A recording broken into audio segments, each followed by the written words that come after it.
Good afternoon, ladies and gentlemen. Welcome to Market Today. The last 45 minutes of trade at the end of this weekend is a bit of a sideways move that is coming on the Nifty. While it's unable to sort of go beyond 25,000 as far as the bulls are concerned, but the fact remains that this is a level which the bulls are not very easily giving up. So 26 point down at 24,971. It is of critical importance that you have a close which is above 25,000 on a weekly basis. That will instill a little bit more confidence in the market on the long side. Over the last 4 sessions, you've seen the index trying to sort of retain sanity and strength at around 25,000 rupees. But the bulls are not giving up these levels, and the bears are adamant to test 24,700. How the next 45 minutes will happen, only time will tell. But for the moment, a green tick on the IT index, 150 higher, despite a very mediocre set of earnings that came in from Tata Consultancy Services. But be it Infosys, be it HCL Tech, which has hit a record high, be it moves that are coming into Persistent Systems, 3.8% higher, Birla Soft, all these sectors have, all these stocks have shown strength as far as markets are concerned. When you look at the top traded counters, there is Bandhan Bank, the announcement of a change in guard as far as the C-suite is concerned. A new managing director takes stance at the Bandhan Bank, and this has injected a bout of confidence into the counter, 11% higher. It's now at 200-day DMA, and this is the highest traded counter on the National Stock Exchange. One of those rare events. Just 2,282 crores worth of shares of Bandhan Bank have been changing hands, which is substantially higher. Let me give you this data so you can well imagine how strongly the market feels about this change as far as the positivity around it is concerned. When you look at this volume in terms of the number of times that it has gone up by, it's 9 times the 5-day average. So about 11 crores 15 lakh shares of Bandhan Bank have been traded as far as activity is concerned. And apart from that, you have the Bombay Stock Exchange, the second best gainer in terms of volume, now 5% higher, 44.22. When you look at the broader advanced decline in the market, it's a muted kind of a day as far as the broader markets are concerned. 1159 shares are in the green compared with 1191 that are in the red, 1:1 kind of a ratio. And out of the 19 indices that we track for you, 11 of them are in the green and 9 in the red. Ranges are led by the Nifty Metals Index. There are some hopes that China might announce another stimulus over the weekend, and that's the reason why you see metal counters go up. Strength in the small cap index, 0.4% higher. The mid cap 100 index is 1/3% higher, and of course you have strength coming in the PSU pack as well. So this is how the broader market is in shape. The realty, the banking and the fin services indexes are down less than 1% each, so nothing to be bothered about, but a very nice move coming into counters which have hit record highs. Let me just take a few names and then we will reach out to Raghavendra Singh. All-time highs are Ipca Labs, Mankind Pharma, Divi's Lab, Glenmark, and of course within the IT pack you have HCL Technologies and Bombay Stock Exchange. So this is how the broader markets are shaping up. Raghavendra joins us from Mumbai. Good afternoon to you, Raghavendra. How do you see this Nifty? 24,900 is being held by bulls. Bears are not able to break below that. 25,000 is held by bears. Bulls are not able to climb above that. How would you see the tussle that is happening on the Nifty? Sir, very good afternoon. Sir, as far as Nifty is concerned, I think Nifty is facing a strong resistance at 25,000 level. Downside, there is a strong support at 24,800, which we had taken the past week.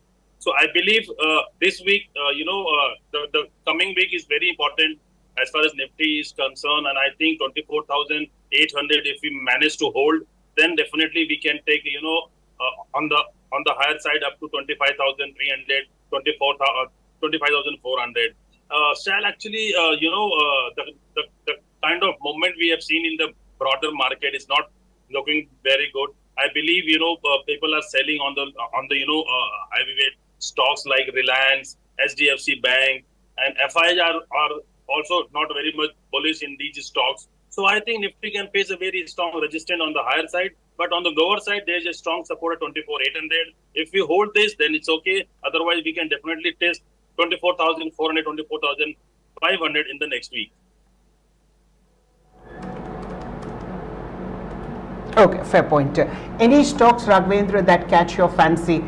We've seen this sideways consolidating phase on the market over the last 4-5 trading sessions.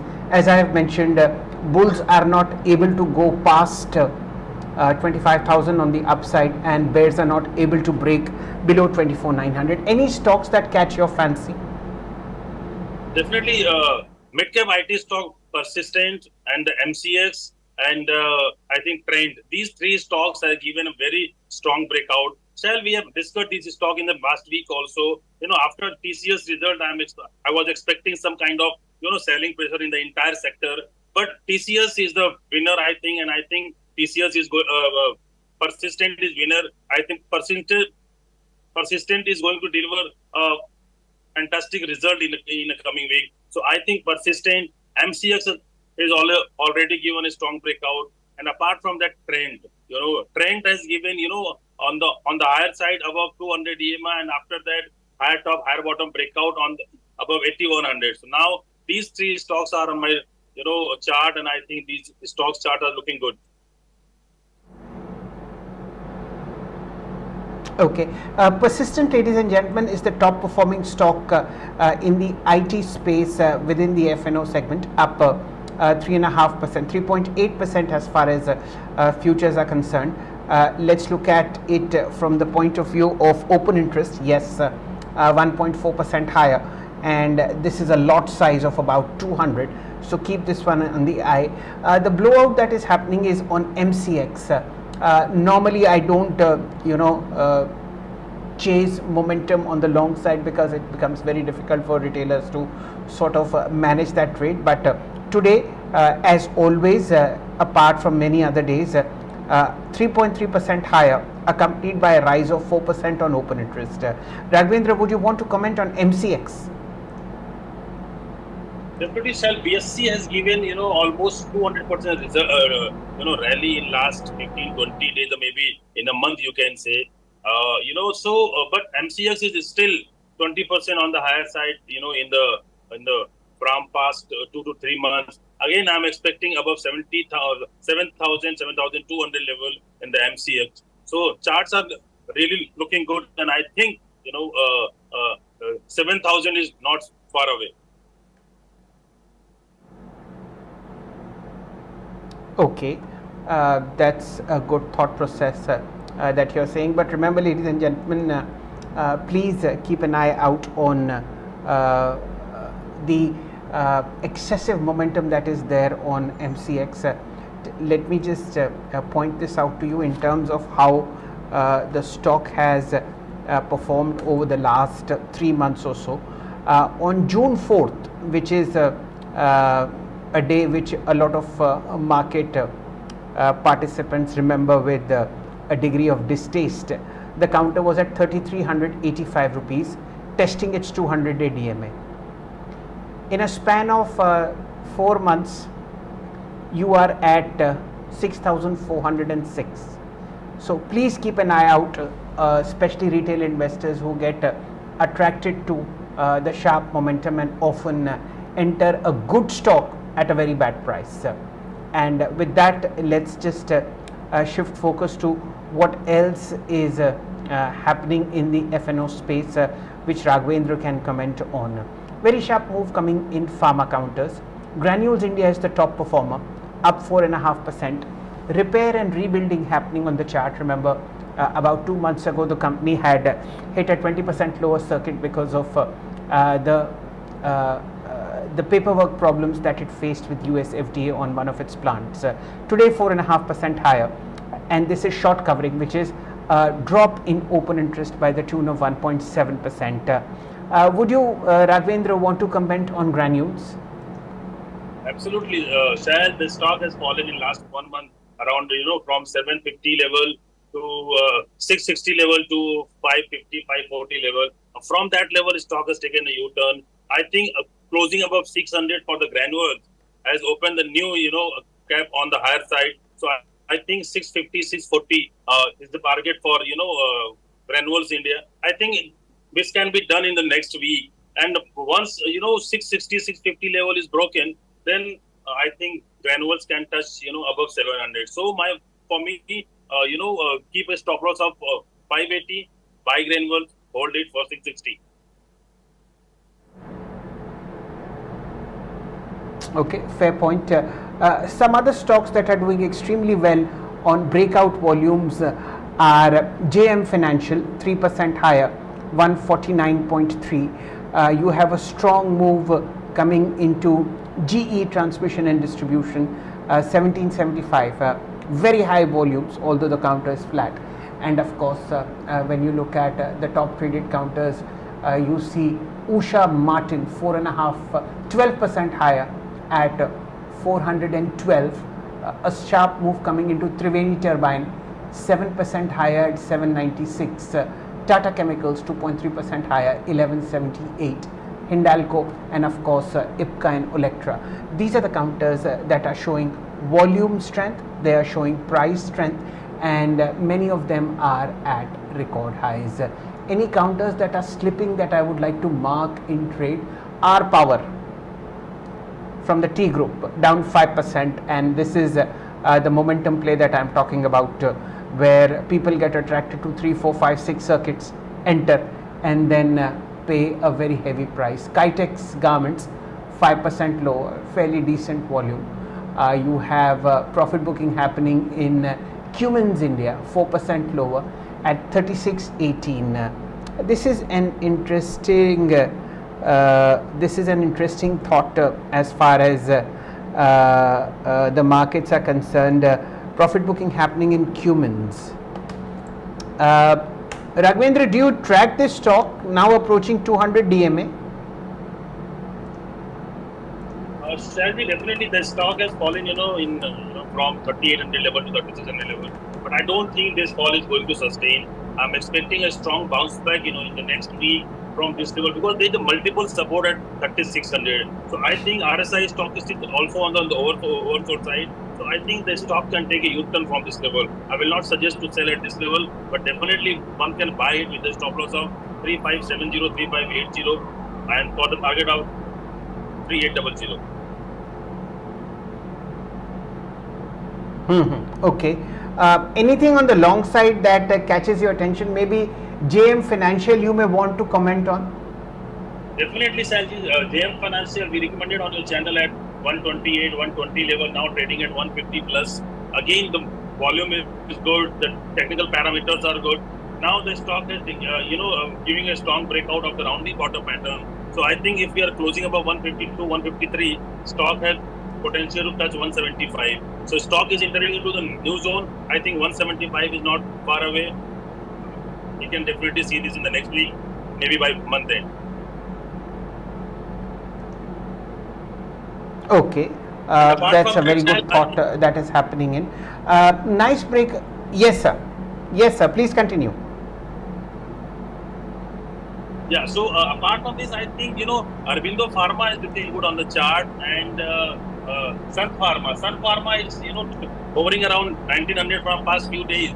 And I think Sun Pharma is a stock which can touch 2000 level. And apart from that, Aurobindo Pharma is also looking on good on chart. So I think Aurobindo Pharma has potential to touch above 1700-1800 level, I think, in the near term. Okay, that's a very good thought on Sun Pharma. How about a view that you might have on Gufic Bio? Again, a breakout happening on this mid-cap pharma company. Not many people track this stock, but a fairly Strong move on Gufic Bio at 408. All-time high is 432, and the counter is 3.5-4% higher. Very strong volumes. If I may add, this is also fairly modestly priced in terms of valuations when you compare with its larger peers. Raghavendra ji, Gufic Bio. Gufic Bio is, police train three white crow soldiers, we can say, on the, from 376 level. Now stock trading on 408, which is the supply zone. But I think stock has potential to touch 425, 430 level. Definitely one can buy it and hold it. For the longer term, I think 465 is the target for, 465, 500 level for next 2 to 3 months. So Gufic Bio size, buy for me. One can definitely buy with the stop loss of 376. Okay, fair point. Let's just drill the market a little higher. 3:01 p.m., ladies and gentlemen. The Nifty is caught in a bind, just 40 points lower at 24,959. The last 29 minutes will decide whether we reclaim 25,000 for the better as far as markets are concerned, and then get into the closing price. Sunil Subramaniam is with us. Namaste Sunil ji, a very warm welcome to you, and festive greetings on Navami. May the goddess bless us with all that she has in terms of wisdom, peace, and of course knowledge. Good afternoon to you and a very warm welcome. How do you see this market correction that is there upon us? Something to be worried about or par for the course? Not necessarily something to worry about. I think it's a crucial period for the market with the earnings season just starting.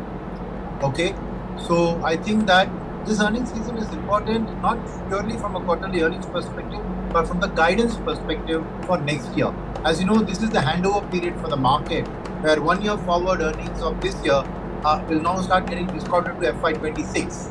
So you will see which sectors look promising from an outlook perspective. So I would be keenly watching the earnings guidance and what they talk about rather than the actual versus consensus. So that's one reason I think even FIS will look at it. Second is geopolitically, yes, the crude oil prices, how they will react to the tension every day remains a concern. But on top of that, I think the US, there's been a sudden U-turn in terms of the growth outlook there. So what was very promising rate cut scenario now looks to be ebbing away. And it looks like there may not be another rate cut in this calendar year if these data hold. So I think that means a strengthening of the dollar. And so FIS placing bets on the emerging market would naturally be cautious and wait for a clear direction. So to the extent of the volatility in the FIS flows, I do expect the market to also remain range bound in the next few days. Okay, Sunil ji, just yesterday, corporate India as also the entire nation lost its crown jewel, which is this very sad demise of Mr. Ratan Tata. He was the chairman emeritus of Tata Sons, and that post has now gone to Mr. Tata's half brother, Mr. Noel Tata. You've been a very, very long-term watcher of corporate India. How do you see this change of guard? How would you rate Mr. Noel Tata against the backdrop of what has happened? Is he someone that investors can depend upon in terms of carrying forward the Tata legacy? Before I answer that question, let me also explain that the Tata Group itself, ever since Mr. Ratan took over, after trying a hand with Cyrus Mistry, they have tried to kind of delegate power, and I think Mr. Chandrasekhar has been given a full hand. So to that extent, I think the actual business and financial performance is in very capable hands. So the leadership at the trust level or the owner level would not make that much of a difference except for certain strategic buy decisions or whatever. That's number one. But coming down to Mr. Noel Tata himself, I think Trent's success owes a lot to him. He has demonstrated that how he has made a largely industrial group. Tata was known for Tata Steel, Tata Motors, Tata Cement, Tata Salt, more of a manufacturing. But at the consumer end of it, to have made such a big move, I think it's been very well rewarded by the markets also. So I think that augurs well that the continuity of that, if you can see the progressive forward thinking of Novel, I think it will serve the overall group very, very well. So I remain optimistic about the future of the Tata Group. Okay. Mr. Noel Tata has shepherded Trent in particular over the last so many years, and Trent has turned out to be a multi-bagger of sorts when it comes to the stellar returns that investors have enjoyed over the last 2 years in particular, and such has been the explosion in price and value that Trent is now a part of the Nifty. Mr. Subramaniam, because you watched the group in such close detail, are you in a position to identify maybe a couple of more trends that could be within the listed space of the Tata Group? I think it's a very hard call to take, because, as you know, a number of companies in the Tata Group are doing very well. Titan, to name one. Tata Motors, I mean, JLR's performance does impact Tata Motors, but otherwise it's a very strong CV player in India, and the car segment, they've been growing very well. So I would say, for me, the auto revolution has still got legs to run. So I would still back Tata Motors rather than a new name to make tremendous strides. And now with Hyundai coming into list and the competitive pressures with the cash balance that Hyundai may possess to do that, I think it's exciting times. But I think Tatas have been there, done that. They've done it the hard way. And I would still back Tata Motors as the entity, because the other big one, TCS, is a cash cow and is running along. So to me, being a cyclical, being a rate sensitive, we are entering an area of rate cuts in the future. So I would back that stock as still having legs to run from that perspective. You don't need to search for a new leg. And I think Titan is also showing very good progress in terms of how they are expanding their product lines. And they're now catering to the smallest end and the office goer, as well as the high end, with their new brand and launch. So I still remain bullish on Titan itself as a entity. Okay, amongst the 24 listed Tata Group stocks that are clicking in front of me today, Trent is the top performer, 2.6% higher, 82.42. Tata Chemicals carrying over yesterday's and day before's uptick, 2.3% uptick at 1187 today. Tata Investment, which is the holding arm of the entire group, is up 1.3% at 7025, and you have Voltas, Tata Steel, Tata Communication, all of them in the green tick. While Mr. Ratan Tata was the chairman emeritus at the Tata Group since 2012, when he had sort of handed over the baton, the Tata Group companies have more or less had very, very independent lives. Overall, of course, the Tata Sons management takes care of capital allocation and broader themes that their group companies should address. But par for the course as far as the group is concerned, and the handing over of the baton and the change of guard at the Tata Group after Mr. Ratan Tata's sad demise is now with Mr. Noel Tata. He's the half brother of Mr. Ratan Tata, and things will be as smooth as they were earlier. Let's get Sunilji to comment on some of the very strong moves that we are seeing in the pharma space. Sunilji, blowouts happening on erstwhile favorites, Divi's Lab, Dr. Reddy's, Newland Labs, all of them, showing very smart double-digit gains. As a long-term market observer, where would you be putting in your money? Is pharma looking overvalued? No, I think pharma is a good play, and the reason for that is that I see pharma now developing like the IT. As a maturity, India started off as a generic play, taking products off patent, using process patents to get around product patents. We did the hard grind that way as a more of a KPO. But now you see in the product space, we are bidding very strongly. And I think the coming of age of Indian pharma is going to lead to very explosive growth. During COVID, we saw a bounce back, but that was more because of the vaccine stuff. But after that, pharma generally being perceived as a defensive play, I see now over the next year, 2 years, it going a larger part of the growth basket. And so similar to what happened with IT, which went from safety to growth and then corrected a bit and then now again picking up, I would say pharma is on that wicket. The key point, of course, is also the US recovery because US is the largest market. So end of the day, you might do products, you might do everything, but the US recovery is going to get delayed. That might slow the growth of these pharma companies. But I remain that the signs on the US are looking good, and I think over the next year you will see US bounce back to a good growth rate, and that augurs well for the pharma sector because I think the hard grind has been done by Indian pharma. They are poised to now take the product level thing to the next level. And within pharma, the good strong thing is happening is the thanks to COVID again is the domestic diagnostics hospitals. Those business also support. So pharma is not just an export play for me; it's a more rounded play. I would say pharma, healthcare, diagnostics should be looked at as a wider basket, and I would be an investor in those at the current play, especially also because the market overemphasized on infra, defense, energy, all those PSUs and all of that. So they did not probably get the amount of capital that they deserved. So there's a catch up on valuation also supporting that story. So I think pharma looks to me as a good medium term bet. Okay, three stocks that are hitting consistent new highs ever since morning or maybe over the last 4 or 5 days is multi-commodity exchange, now up 3.6% at 64.21. Look at the sharp move that is coming in on the Bombay Stock Exchange, 44.88, a blowout that's just happened, 6.5% higher, fresh record peak, and persistent systems from the IT pack, which is the top gainer there. The most recent high that we have seen is 5437, which was the close on September 27th, and we have 5476 now.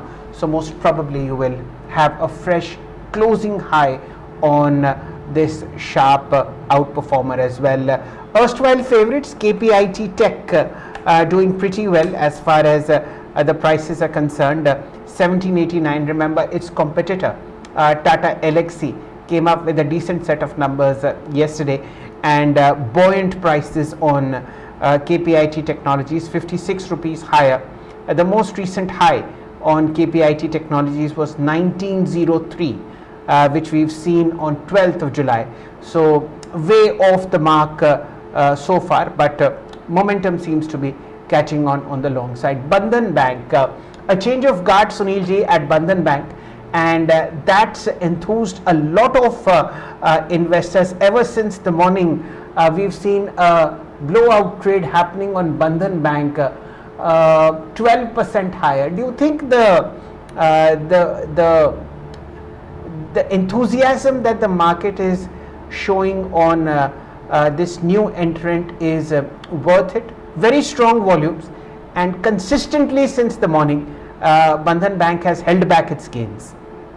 I think it's a catch-up rally on Bandhan. I think because of the uncertainty surrounding the leadership, he did not get the kind of. So now that the clarity has emerged, rather than put the focus on the individual concern, I think the clarity around the top now being led with a stable person itself has made that stock catch up on what it should have already done. So I think you're seeing that huge catch up, and that's why you're seeing this run up. Yes, I think it's the uncertainty that's moved out of the stock, which is the reason why you see this very sharp move. Not only is it the top gainer in the NSE 500, it's also the most traded counter on the NSE 500 today. About 2,500 crores worth of shares having been traded, and of course 12% higher. 12.31 crores shares have been traded, which is roughly 10 times the 5-day average. So it's the pent up, how should I say, demand, which is now coming back. All-time high of Bandhan, ladies and gentlemen, was more than 700 rupees in a time when everybody in the market, the broader market itself, Nifty is up 2.5 times from its April 2020 lows. So this complete how should I say, lack of enthusiasm that you've seen in Bandhan over the last 4 odd years seems to be getting sidelined now, and a good move coming in. Record high on IPCA, 4.5% higher, 1658. Metal stocks are doing well. Steel Authority gaining 3.5% at 134. National Aluminium is amongst the top traded, record high, 4.7% higher, 222.80. Strong moves in Hindalco, 2.3% higher, 747. And of course some parts of cement coming back into focus. Dalmia Bharat, one of the consensus buys that we've been tracking, up 3.5% at 1.3% at 1873.75. Anything, Sunilji, in this kind of a market which catches your fancy on the long side? I would still bet myself on the consumer discretionary pack. So I would include consumer durables, I would include auto, I would include housing as a larger part of the discretionary pack, because the festival season is on us.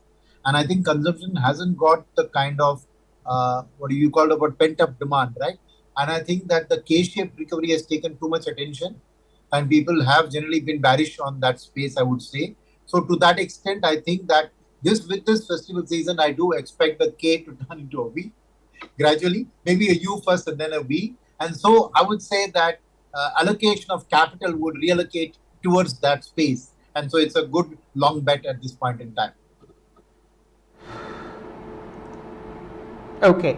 Sunilji, you have always been a value investor. I have known you for so long, and some of the finest, how should I say, compounding returns have come in while you were at the helm of Sundaram AMC. Now we've seen the National Stock Exchange and the Bombay Stock Exchange come together to reverse this mad run towards FNO. So weekly expiries of Nifty, Midcap Nifty, even Bank Nifty are being removed from November 20th, as also those of Sensex 50 and BankX. How do you see this move? Is this something that will add to the maturity of the Indian capital markets, or you think this is regressive? I think neither. So I would say that this is more, at this point in time, it's a reaction from SEBI to the data that it discovered on how's the huge percentage of retail investors making losses, not investors, retail participants making losses. So they are trying to get that very small retail guy out of this essentially.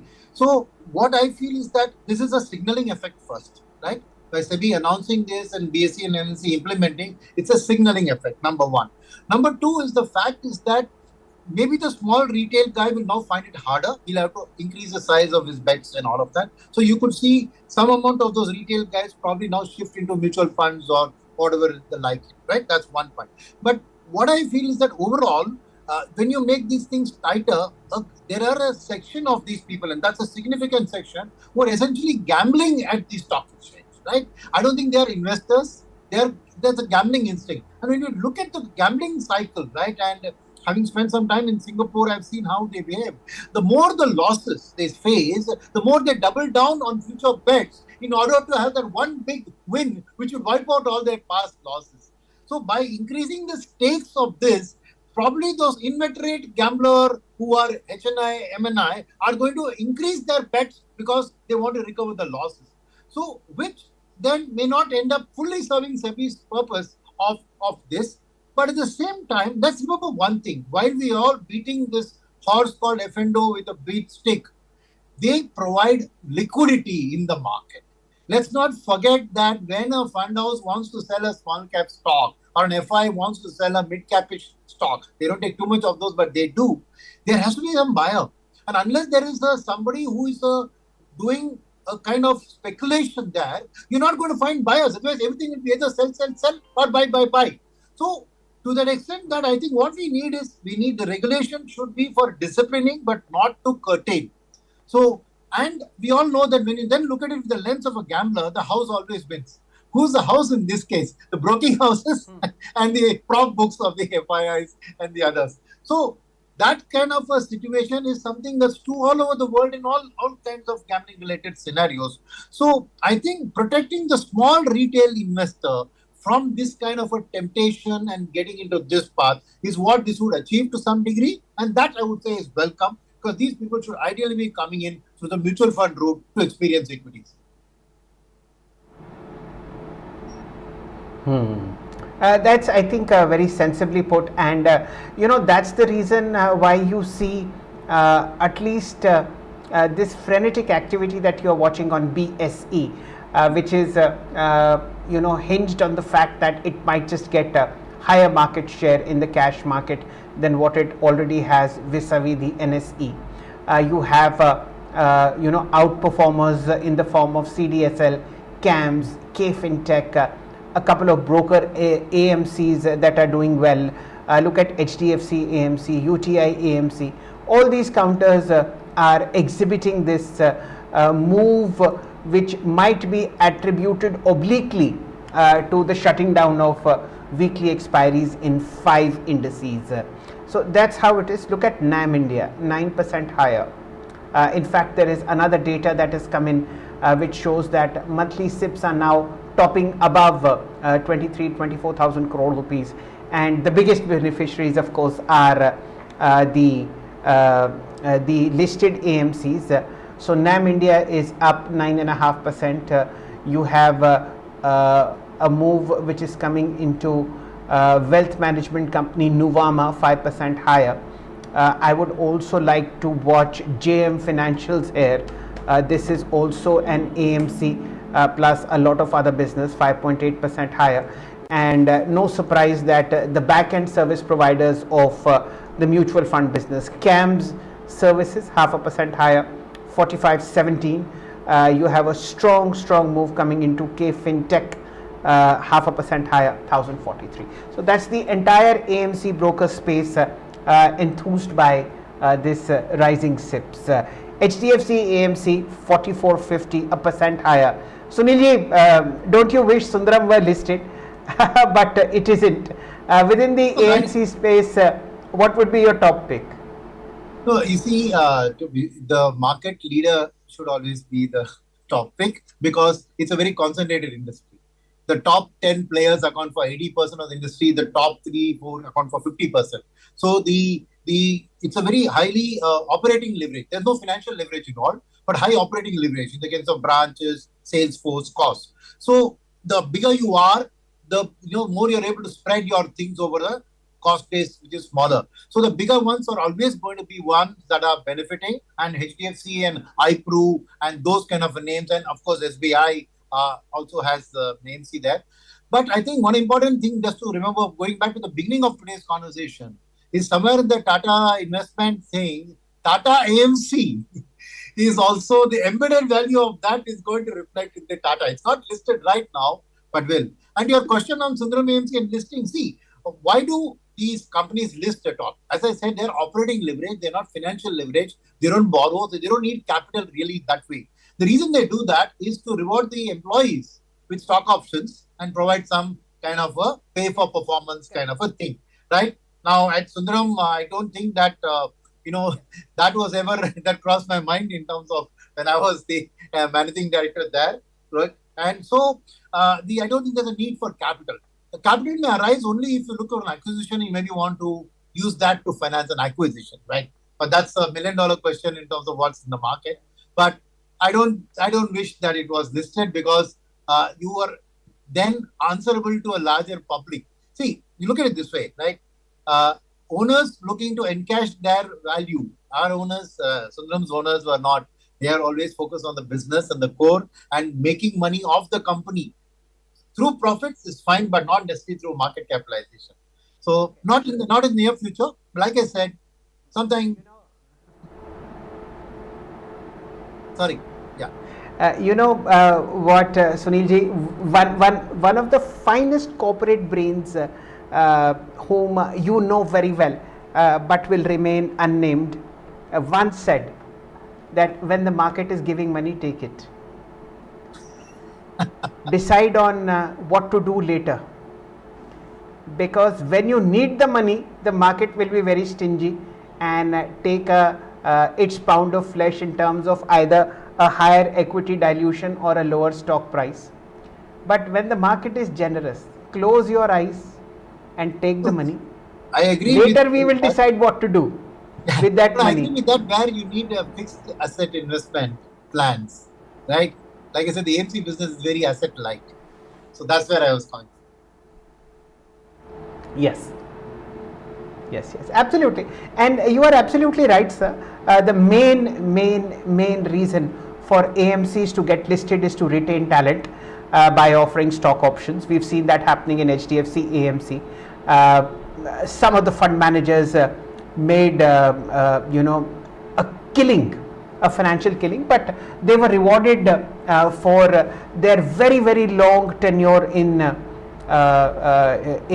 handling the AMC and providing stellar returns. So it was a very ample, a very generous, and a very good reward. We've seen that happening in Anand Rathi Wealth when the wealth manager got listed. That's true for many other wealth companies as well, Aditya Birla Sun Life, to name a few. And it's very well put when you say that the money was, the currency is, the stock is used as a currency to retain talent. And let's hope Sundaram gets listed and they remember their earlier employees as well. I would be the happiest if they do. 3:26, a time for the market to wrap up. Sunilji, your closing thoughts. The week has gone by. The bulls, while they haven't made their presence overtly visible, have retained 25,000 on the Nifty. How do you see the underlying strength of the equity markets against the backdrop of this very high order of FII selling to the tune of 60,000 crores, equally matched by our domestic friends? So I see that there is going to be volatility because FIIs in taking on risky emerging markets in a time of geopolitical volatility, in time of US presidential election related volatility, the US Fed's outlook volatility. There are so many things, and the oil prices and all of that in the case. I expect FIIs to remain wait and watch, come in, go out. But domestically, I would like to point out yesterday's AMFI data, which shows that pure equity funds got 34,000 crores plus hybrid funds got another 12,000 crores. And passives got another 2,000 crores. So, and in the hybrid, some part goes to debt. So, my estimate is about 42,000 crores is the cash generated for mutual funds in the month of September, which would be available in the month of October to buy when FIIs sell. Right? Now, after this 42,000 crores, my estimate is about 20,000 crores is allocatable to large caps and large mid caps, which is where the FIIs play. So, as long as the FII selling remains within a band of 20 to 30,000 crores, I think the market will be in a narrow band. But if FII selling steps up to the 50,000 crore, then I don't think that all of this money that's raised by mutual funds can be hit in large caps, because small cap funds and mid cap funds account for significant proportion, thematic funds. So fund managers can't just go and buy everything in large cap.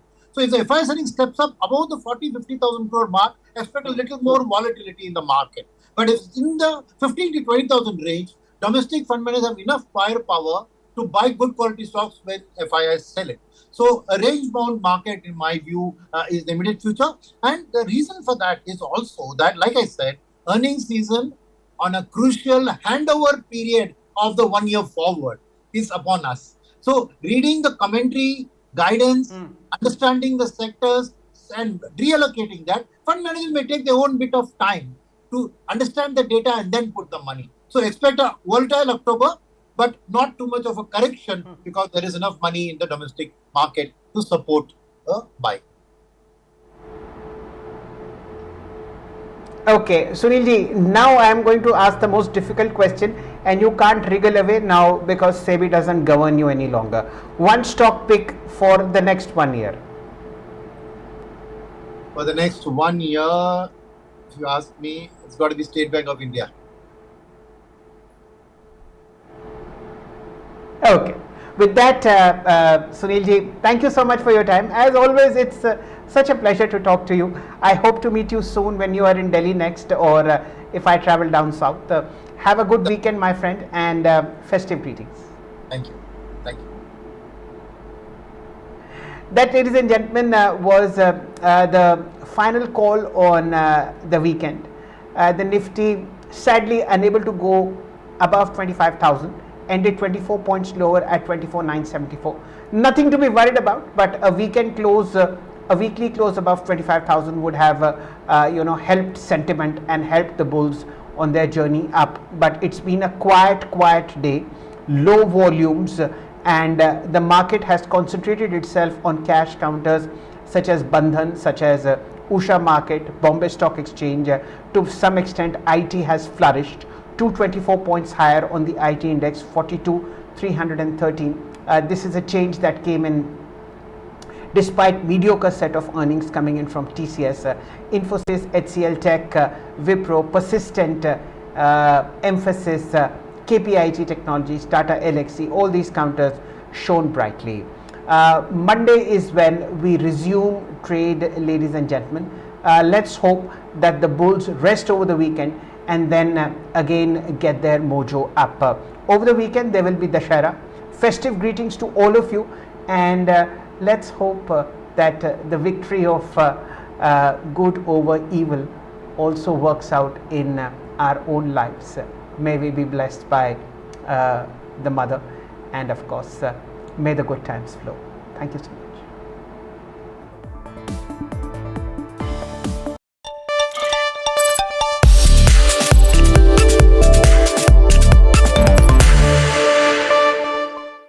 Welcome back, ladies and gentlemen. It's the second quarter earnings that are upon us, and tracking earnings at IREDA. This is a central public sector enterprise, Navratna, where second quarter profit has surged 36% to 387 crore rupees. Revenue from operations is up